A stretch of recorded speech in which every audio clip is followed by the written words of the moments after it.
My name is Quentaisa Pierce, and I will be interviewing Quentaisa Pierce. She took on the roles of Vice President of the Society for the Advancement of Management, as well as President and Dance Coordinator of Couture Productions of North Carolina A&T. To begin, in your opinion, explain what the concept of feminism means to you.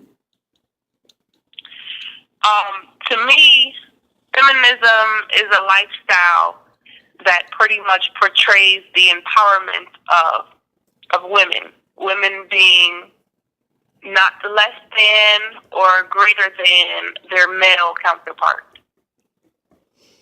Okay. So, in what way do you think you made an impact with holding such positions on your community at the HBC you've attended? I think that I led with purpose, which is what made an impact on the community.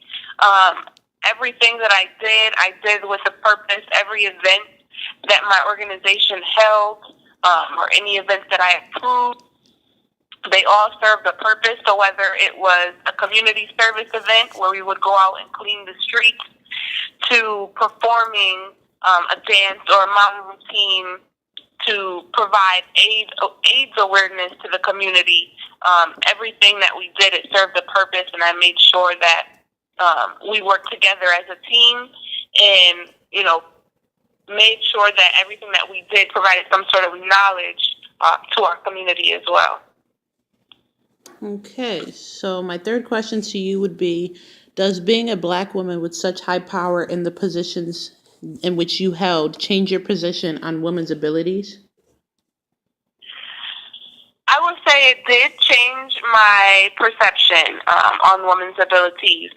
It actually made me believe that women may be actually stronger than men, because women are able to both be the nurturer as well as make executive decisions, which can be something that's hard to balance, where a lot of times men are just the ones making executive decisions and don't really get too much into nurturing or into their emotions. And so being in those positions and having to make decisions, as well as come from a position of understanding, because I am a woman, and when people would come to me with issues, complaints, or problems, they were not expecting me to not, react to them in a way that was emotionless. So it pretty much challenged me to come up with a balance between being a nurturing leader as well as being able to make executive decisions. Okay, so I'm going to go into a passage from the Essential Feminist Reader, and it's by Ding Ling. So, according to Ding Ling, the idea of sacrificing your career for the enjoyment of motherhood is seen as backwards. Do you agree with this statement? Yes, I would say that I agree with the statement that it is backwards in regards to, sacrificing your career for the enjoyment of motherhood. I would say that it doesn't necessarily have to be a sacrifice. I think it's a personal decision. If a woman decides that she wants to sacrifice her career for motherhood, I don't think there's anything wrong with that.